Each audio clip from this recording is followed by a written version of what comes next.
In today's video, I'm going to be sharing with you guys my biggest Pokemon card mistakes, my biggest losses, with some specific examples. We're going to start off with singles, and then we're going to move into sealed product, just my biggest mistakes. So hopefully you can learn from what I have done wrong, and you guys will be a step or two ahead of me in your journey. And let's just jump straight into it. And honestly, this is kind of hard just to even bring up. But we got to do it. We got to talk about it. And this is the Dragonite V from Evolving Skies. Now, I pulled this card on the channel.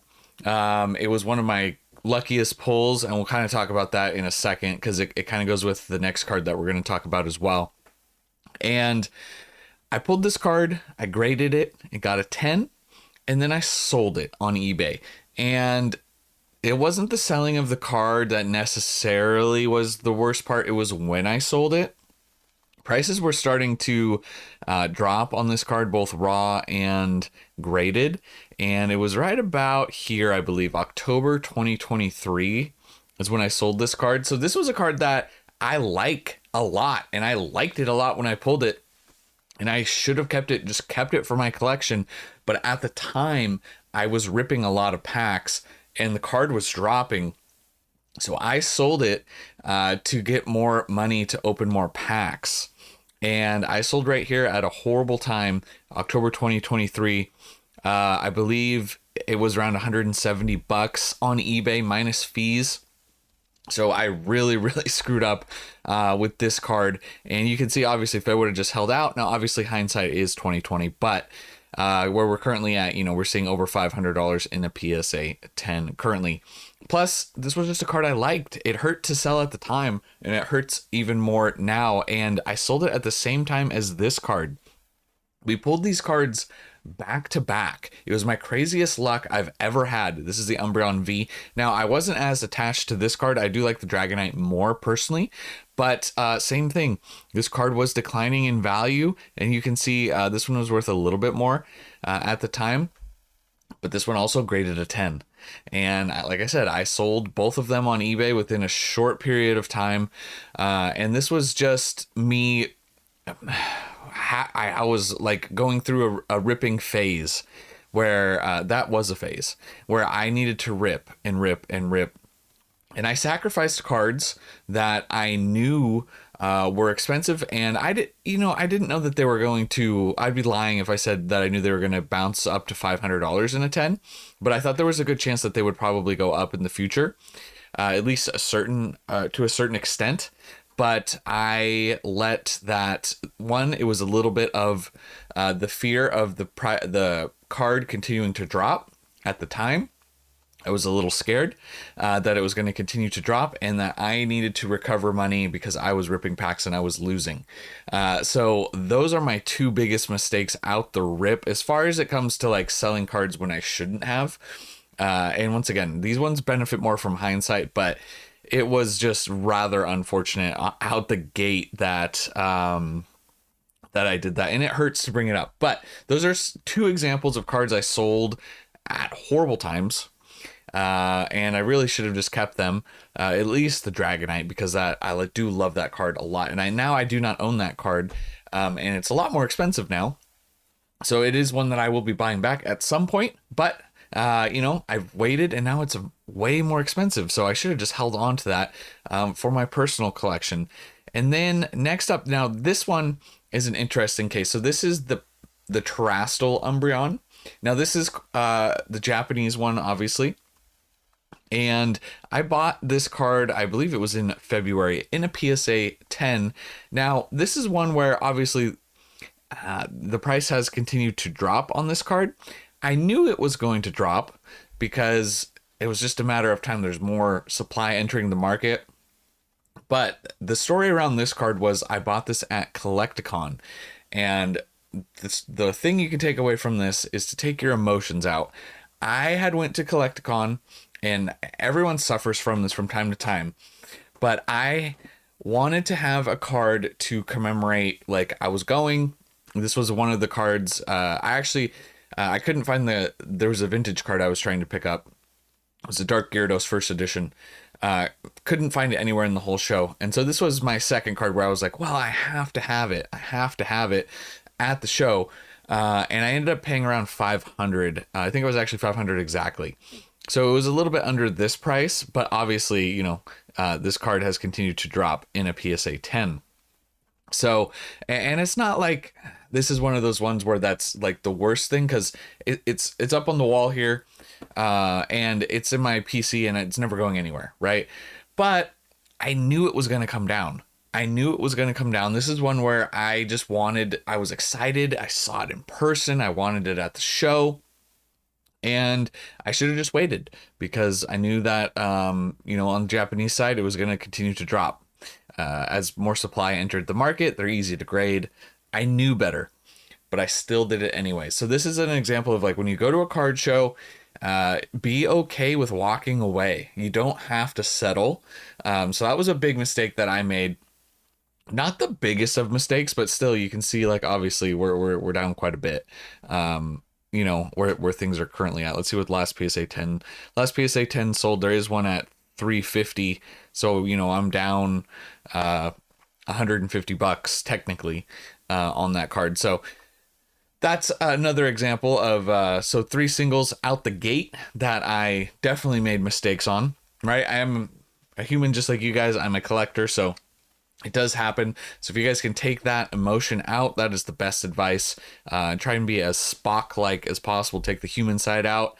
Use your Vulcan side. I'm not really a big Star Trek fan, but that's my go-to reference. And then real quickly, before we go any further, if you want to support the channel in any way, there are some free ways that you can. If you want to go down into the description, if you ever buy anything off of TCG Player, eBay, Amazon, you can support the channel at no additional cost to you. I just wanted to talk about that. If you want to pick up some card stands, like this spinning card stand here, there's links for that. If you want to join the Discord, all of that links in the description.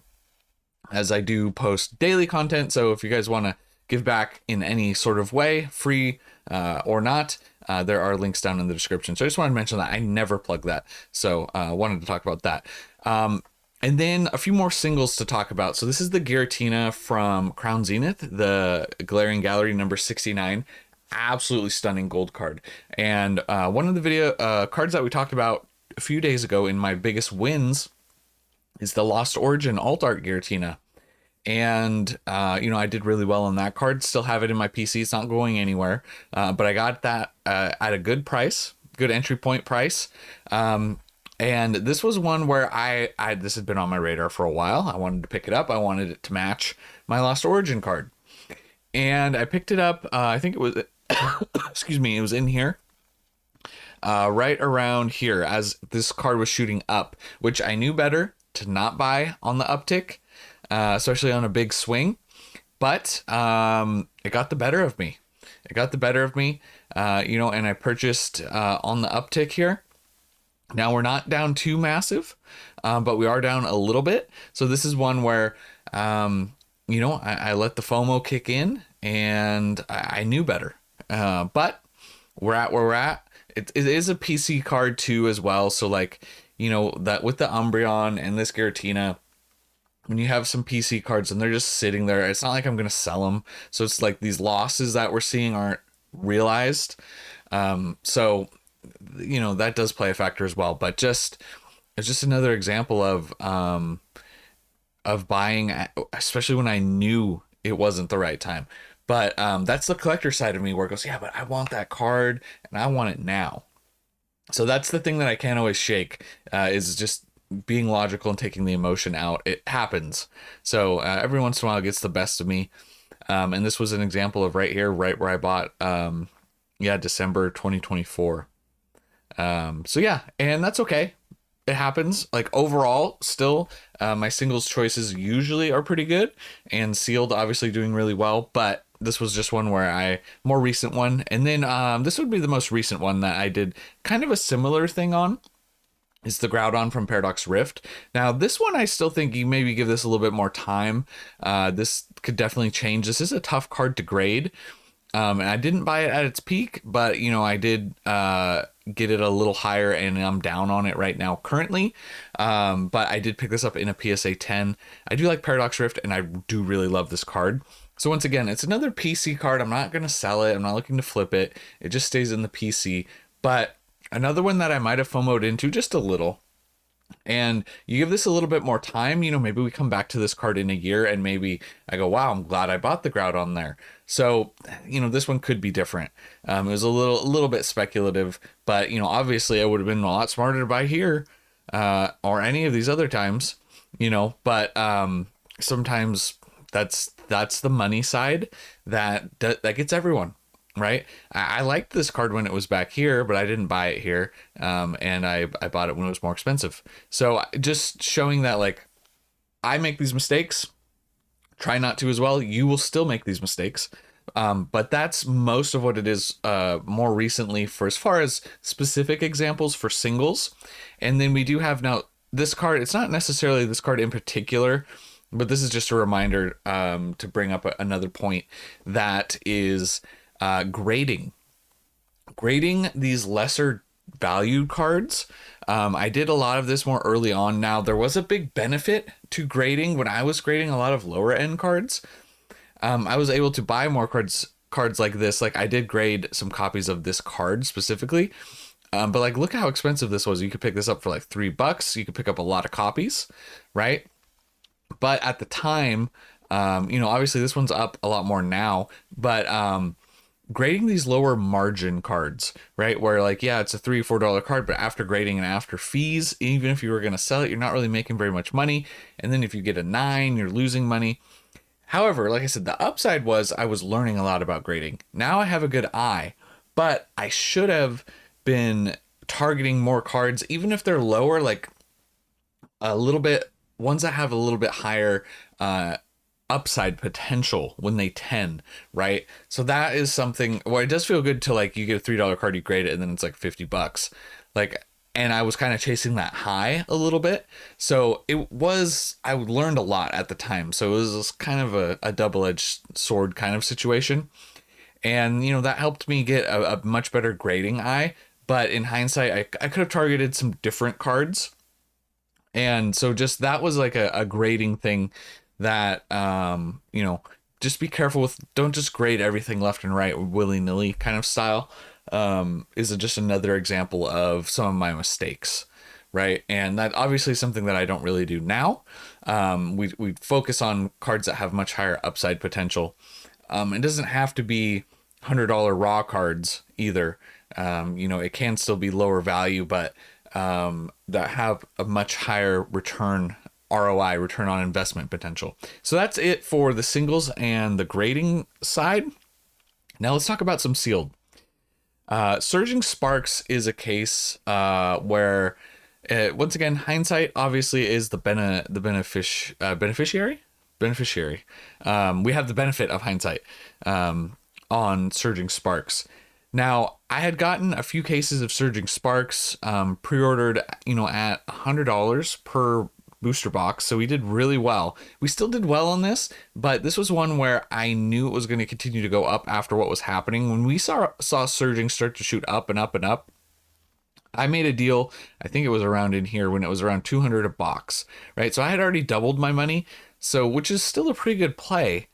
I knew it was going to continue to rise. People were going crazy for Surging Sparks. I needed a new computer at the time, and I did a little bit of a trade where I didn't want to spend cash on this computer, and I found somebody locally who was interested in some sealed product. So I unloaded a case of Surging Sparks that I should have just held on to, and I should have just paid for the computer because I knew it was going to go up, continue to rise just because of how rapidly things were going. And, once again, I did technically double my money in that aspect, but it was just another one of those things where, like, I knew better, right? You go against your better judgment. And anyways, not the worst play, but, I would right now, even though Surging has declined off of this 260 mark, I'd like to have that case of Surging Sparks back. And something else that pairs along with it is one of my favorite sets. One of my biggest investments when it comes to Sword and Shield is Lost Origin. And I did throw in a Lost Origin box in that deal. Just one. It was a loose box. But this was one where I knew was going to go up big. And you can see obviously where we're at now, like $500 a box. But, even at the time, it was in here somewhere, right? I knew it was going to continue to go up. I didn't know it was going to go up this fast, though. I didn't think we'd see Elo at 500 this quickly. But it was one that, I had to get to the certain price point. And so I did throw it in. And once again, against my better judgment, just because I didn't want to spend the cash. So the guy that I traded with is doing much better on that deal. He has assets, if he kept them, that are going up versus the computer that I have is going down over time. But however, I'm still very happy with the PC. It's a nice PC. I do use it a lot. So PC, big win overall still. And obviously my entry points on Lost Origin were really good. So, it is what it is when it comes to that. But when you go against your better judgment, yeah, that's kind of what happened. So those are two specific examples for sealed. And then another one more recently, too, if you saw, maybe you didn't see, we ripped a ton of Destined Rivals on the channel. And this just goes back to like one of my biggest things that I try not to do, but it's the whole point of the cards for me, right? Because I don't really play the TCG. I just collect. But it's ripping packs. And albeit it was fun. I'm not saying it wasn't necessarily worth it.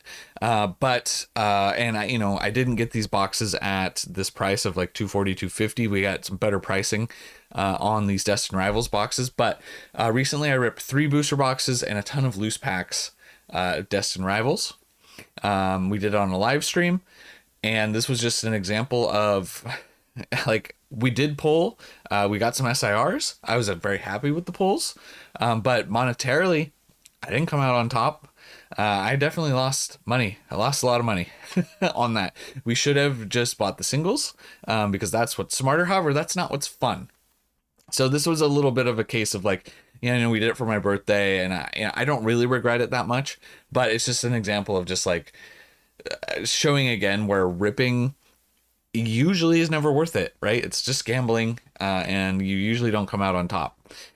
So just another example of something that I did recently where I gave in, but it was fun, right? And that is like part of the whole joy of you want to rip the packs, you want to pull the chase card, and all that good stuff. So I totally get it, and it makes sense, but just a more specific, more recent example of where I burned a lot of money when it comes to Destined Rivals. However, I am going for the master set of Destined Rivals. Still would have been smarter just to buy everything, but it's now a lot of those cards I pulled, and then I got to go sort through everything and set up that master set binder as we're going. We still have a ways to go, but it was just one of those things. So that is just you're going to see this as a common theme just moving forward, was just opening packs. One of my biggest weaknesses early on, and you saw it at the beginning, it came in with the Dragonite and the Umbreon,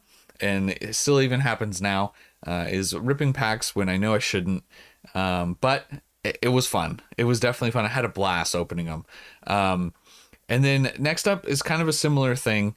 Now I had a really great entry point on 151. If you've been on the channel for a while, we did have a pretty good call and play on these boxes that were dropping. As they were dropping and reprints were getting announced, Sneaker Dunk actually at the time had a really great entry points on 151. It was in like the upper $40 range for Japanese 151 boxes if you bought enough. So I had Japanese 151 boxes in the $40-ish range, and I ripped them. And I didn't really get any sort of value out. No, I didn't rip all of them, but I ripped some, and I just didn't really get the value out of it. It really, really wasn't worth it. I think the Destined Rivals came out a little bit better as far as what I got out of versus what I paid for it. On the Japanese 151, we did not. It was fun, once again, still, especially if you have a good entry price, but it would have been much better because this was actually timed really well and was at the bottom. it would have been better to just hold on and keep those boxes sealed and have more sealed. So that's one that I regret. Once again, this is coming from hindsight perspective, so keep that in mind. And a similar thing with Terastal Festival. I ripped more boxes than I should have when I got some Terastal. Same thing, got Terastal at a good price via Sneaker Dunk. If you're not familiar with Sneaker Dunk, although I don't know how much the tariffs and all that are affecting this stuff right now. But anyways, that's a different topic. But Sneaker Dunk was a great way to get some boxes if you were buying enough at the time. Like you usually had to buy around 10 boxes at the minimum, and they worked out really well. But anyways, I opened more Terastal Festival than I should have. I definitely didn't get my value out of that. So it's just a ripping is my biggest mistake. And I knew it wasn't going to work out for me, but I had to have the fun, right? So, and that's what we all suffer from. So, that unfortunately is most of what my sealed is. I tend to play it fairly conservatively when it comes to the sealed. So there's not really a ton of big losses. Like I haven't sold a lot of sealed. Like I said, it's mainly been that Surging Sparks, that LO. And then also too, this is just another thing where right now stuff like this is doing really well. And this isn't necessarily like a loss type thing, but Scarlet and Violet right now, Scarlet and Violet base is up, pretty decent, all things considered, compared to where it was a year ago. But this was just one, and I've talked about this before, as far as like when the market was down, just I was buying at certain times, I was buying like less desirable products, albeit, like I said, it is up now. But when you buy enough of these, like whether it's sleeved packs or tins or whatever the littler products may be, and then you start to realize where you go, oh wow, I actually spent enough where I could have gotten a booster box or booster boxes of better sets. That's one of my other bigger mistakes where I go, well, shoot, I should have just waited and saved my money up and got more stuff that I knew was better. So once again, it's just learning and getting that experience to like know, and also having the discipline. The discipline obviously is the hardest part for a lot of people. I know that there's so many people who can't even have like any packs in their house like overnight, and they'll just rip them. They can't hold steady, which is understandable. It takes a lot of time, and like I said, over the years, I've lost thousands and thousands of dollars ripping packs, right? As most of you probably have as well, because that is essentially what this hobby is just gambling. But and like I said, it's not always fun just to buy every single card. I totally understand that, right? It's a pay to play kind of thing, and I get it. But that's just me once again emphasizing and passing on like kind of my perspective and why for the most part I don't rip packs as much, especially when they're so expensive now currently. And I try to be more conservative with my sealed product as far as entry points. And then for like if I'm buying stuff at market, I want to try to dollar cost average whenever possible. If I know that it's a little bit more risky of a play when it comes to picking up more sealed stuff. So on the sealed stuff, I do tend to do fairly well. And the singles, I don't do a lot of speculative like plays. It's mostly for my collection, but you can see those were all my specific examples. So hopefully that was beneficial to you guys of not just like, here's all the good stuff I did. That's the bad stuff I did as well. And I feel like it probably might make you feel better, if nothing else, to be like, oh, I did that too, right? Or I do that sometimes, right? Even when you know better. So yeah, hopefully it made you at least feel better, if nothing else. And hopefully you learn from it and you can maybe bypass my mistakes. But I feel like a lot of people have to kind of like do the same thing and they go, oh yeah, I did that too. And then you learn from it, right? You have to experience it.